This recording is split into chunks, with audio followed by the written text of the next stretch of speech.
नमस्कार सभी को स्वागत है मेरे YouTube चैनल पीयूष मिश्रा 13 पर।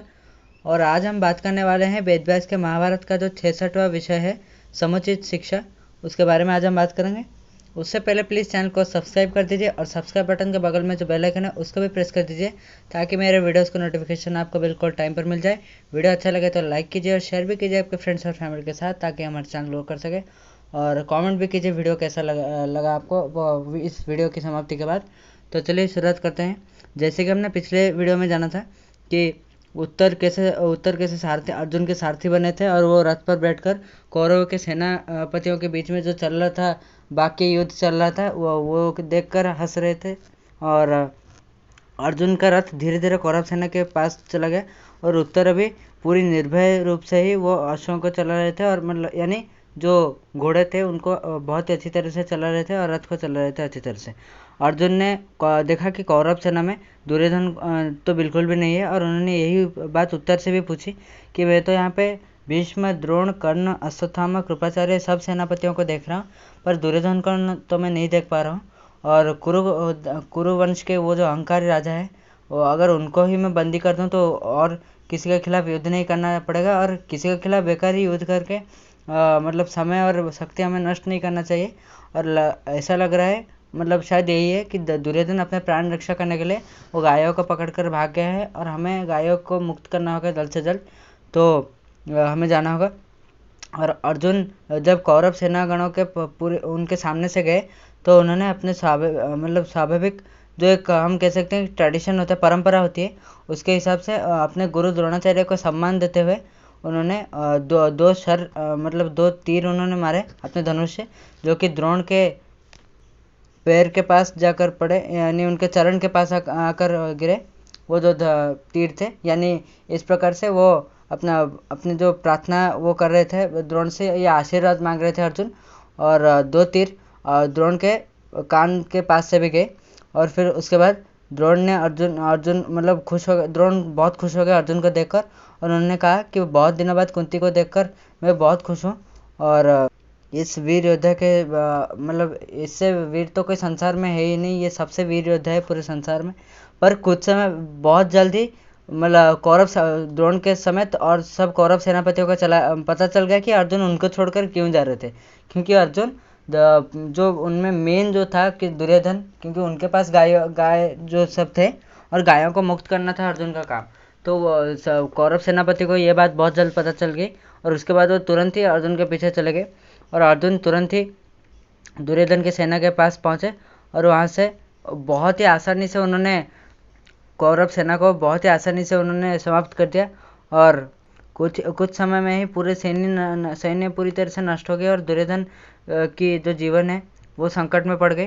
और तुरंत ही जो गायों को मुक्त करके मत्स्य राजधानी यानी विराट राजा के पास ले जाने के लिए अर्जुन ने आदेश दिया और फिर वो गायों को भी लेकर चले गए जो ग्वाले थे। और अर्जुन के साथ कोई भी युद्ध नहीं कर पाए, भीष्म युद्ध भी नहीं कर पाए और वो भी मतलब सटीक रूप से युद्ध नहीं कर पाए, अर्जुन के सामने ना टिक पाए। और अर्जुन ने सोचा कि अभी दुर्योधन को छोड़कर कौरव सेनापतियों को एक के बाद एक उनके साथ युद्ध करना होगा और उनके प्रथम लक्ष्य थे कर्ण। और ऐसा यूँ मतलब अर्जुन ने इसलिए ये सोचा कि सेनापतियों का आक्रमण करे क्योंकि दुर्योधन को बचाने के लिए सब जो कौरव सेनापतिगण जितने भी थे प्रमुख सेनापति वो सब आकर अर्जुन को पूरी तरह से घेर गए। इसलिए अर्जुन ने सोचा कि सबके साथ एक के बाद युद्ध करूंगा। तो उन्होंने उत्तर से कहा कि अभी इस अधर्मी दुर्योधन के आश्रय में रहकर इस कर्ण का अहंकार बढ़ गया है और मुझे तुरंत ही अभी अपने इस कर्ण से मुझे अभी युद्ध करना होगा। और कर्ण भी पूरी तरह से व्याकुल थे अर्जुन के साथ युद्ध करने के लिए। तो वो भी तुरंत ही अर्जुन के पास अपने रथ को लेकर चले गए और कर्ण की सहायता करने के लिए दुर्योधन के भाई विकर्ण और कर्ण के भाई संग्रामजीत भी आ गए। और अर्जुन ने जिस तरह से जो तीर उन्होंने जिस अंदाज से मारा उससे विकर्ण का जो रथ है वो जो ध्वज और उनके जो धनुष थे वो पूरी तरह से तहस नहस हो गए और विकर्ण अपने जीवन रक्षा के लिए वो भागकर वहाँ से चले गए। और उसके बाद कर्ण के भाई जो थे संग्रामजीत वो भी दूर से ही वो तीर बरसाने लगे अर्जुन के ऊपर ताकि युद्ध कर सके। पर कुंती पुत्र के सामने वो भी नहीं टिक पाए और कुंती पुत्र ने सिर्फ एक ही बार तीर मारा और उनके जो 4 रथ पे जो 4 घोड़े थे वो 4 अश्व वो सब मर गए। और एक और तीर मारा जिससे कि संग्रामजीत जो कि कर्ण के भाई थे उनका सिर उनके शरीर से अलग हो गया। और अभी अपने भाई की मृत्यु पर कर्ण पूरी तरह से गुस्से हो गए और वो अर्जुन के साथ युद्ध करने चले हैं। कर्ण और अर्जुन के बीच में बहुत ही भयंकर युद्ध है और बहुत ही भयंकर वो तीर की वर्षा हुई वहाँ पर।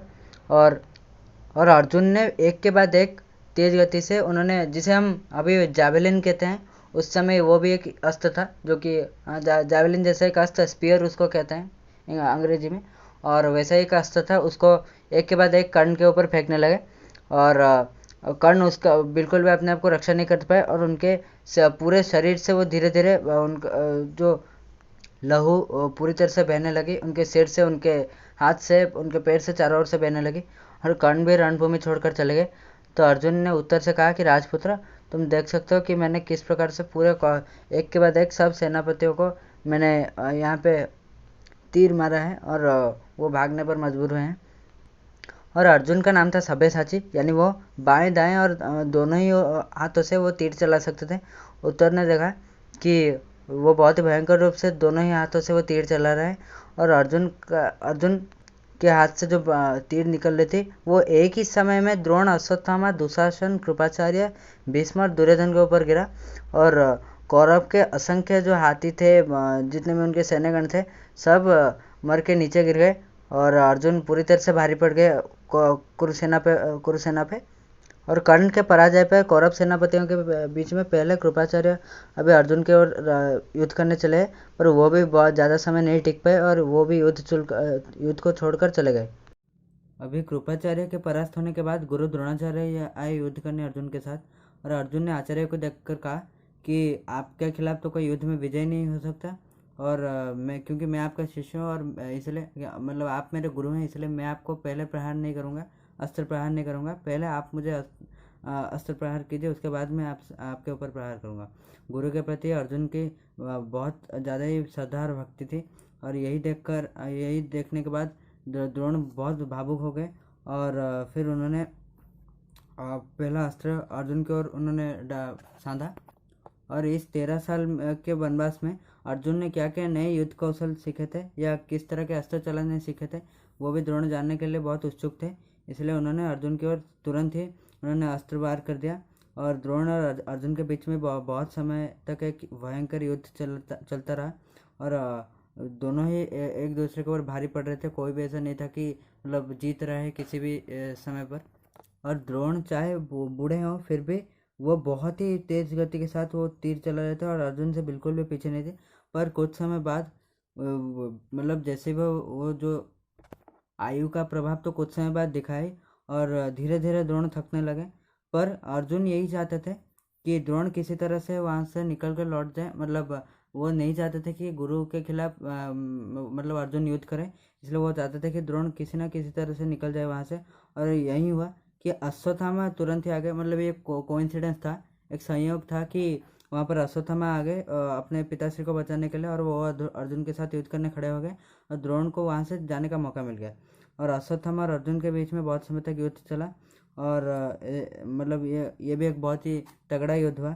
और इसी अवस्था में भीष्म पितामह भी अर्जुन के सामने आए, मतलब अश्वत्थामा परास्त हो गए अर्जुन से, और उसके बाद पितामह भीष्म युद्ध करने आए अर्जुन के साथ। और इन दोनों के बीच में भी, क्योंकि ये तो अपने समय के सबसे महान योद्धा में से एक थे दोनों ही, और जिस प्रकार द्रोण के पास जो प्रभाव दिखा था वही भीष्म के साथ भी हुआ, मतलब जो उनका आयु था वो उसका प्रभाव दिखने लगा और धीरे धीरे आप कह सकते हैं कि थकने लगे भीष्म, और इसी के कारण वो मूर्छित अवस्था में रथ को पकड़कर वो मूर्छित हो गए उसी तरह से, मतलब क्योंकि उनका शक्ति पूरी तरह से कम हो चुका था उस समय में उनके आयु के कारण। और भीष्म के सारथी जो थे वो रथ को तुरंत ही वहाँ से ले गए। और कौरव सेनापतियों को परास्त करने के बाद अर्जुन ने मतलब अभी जो डर के पूरी तरह से डर चुका था दुर्योधन, उसको संबोधन करते हुए अर्जुन ने कहा कि आप अभी क्षत्रिय धर्म तो ये नहीं है कि आप भाग जाएं, तो आप अभी भाग क्यों रहे हैं मुझसे, और तुम अभी युद्ध यहाँ पर छोड़कर क्यों जा रहे हैं। युद्ध क्रीड़ा के समय तुमने जो उत्साह दिखा था, जो इंटरेस्ट दिखा था तुम्हें, मतलब तुमने जो इंटरेस्ट दिखाया था युद्ध क्रीड़ा के समय में, या अभी तुम क्यों नहीं दिखा रहे? कम से कम अपने नाम को तो सार्थक करो कि तुम क्षत्रिय हो, और मेरे से युद्ध करके अपने नाम को तो कम से कम सार्थक करो। मुझे लगता है कि तुमने स्थिर किया है कि तुम मतलब इस संसार में अपने जीवन से ज़्यादा कोई प्यारी चीज़ नहीं है, इसलिए तुम यहाँ से भाग जाना चाहते हो। और ये दुर्योधन को बहुत तेज इनको उनको दिल में लगी, और वो बहुत ज़्यादा ही क्रोधित हो गए। और दुर्योधन इसी प्रकार जब युद्ध करने आए, तो क्योंकि दुर्योधन भी थोड़े से संकट में थे, इसलिए जो मतलब इंजोर्ड भी हो गए थे जो भी सब कौरव और जो सेनापतिगण थे, वो भी यहाँ पर उठकर तुरंत ही आ गए दुर्योधन को बचाने के लिए। और अकेले ही अर्जुन ने फिर से भीष्म, द्रोण, कृपाचार्य, अश्वत्थामा, कर्ण सबके साथ अकेले ही युद्ध किया। मतलब उनको चारों ओर से अर्जुन के ऊपर तीर बरसा जा रहे थे, पर अर्जुन को कुछ भी भय नहीं था उससे, और वो पूरी तरह से मतलब पूरी तरह से निडर रूप से युद्ध कर रहे थे सबके साथ। और ऐसे ही युद्ध करते करते सब अर्जुन से हार गए और मूर्छित अवस्था में गिर गए अपने रथ। कोई अपने रथ से नीचे गिर गया, कोई रथ पर ही गिर गया। और इस अद्भुत दृश्य को देखकर राजपुत्र उत्तर ने अर्जुन को कहा कि आप अभी तो सब कोई मतलब कह सकते हैं कि मतलब सेंसलेस है, यहाँ पे मूर्छित अवस्था में है सब कोई। तो अभी हम तो अर्जुन कृपया करके आप अभी इनका चाहे तो आप उनके सिर को उनके शरीर से ही अलग कर सकते हैं, पूरी तरह से काट सकते हैं, या उनको बंदी करके ले सकते हैं। पर अर्जुन सत्य धर्म को बहुत अच्छी तरह से पालना जानते थे, और उन्होंने कहा नहीं, ये मुझे मेरा तो बस एक ही उद्देश्य था कि दुर्योधन को एक शिक्षा दो। और वैसे भी सत्य धर्म के हिसाब से सोते हुए मतलब अगर शत्रु मूर्छित अवस्था में है, तो उस समय तो उसका सिर अलग करना बिल्कुल भी उचित नहीं है शरीर से। और क्योंकि हम अभी इनसे युद्ध में जीत प्राप्त कर चुके हैं, तो बस एक विजय के रूप से हम इनके जो वस्त्र में से जो थोड़े थोड़े मतलब जो भी इन्होंने वस्त्र पहने थे, वो कुछ वस्त्र हम लेकर जाएंगे यहाँ से।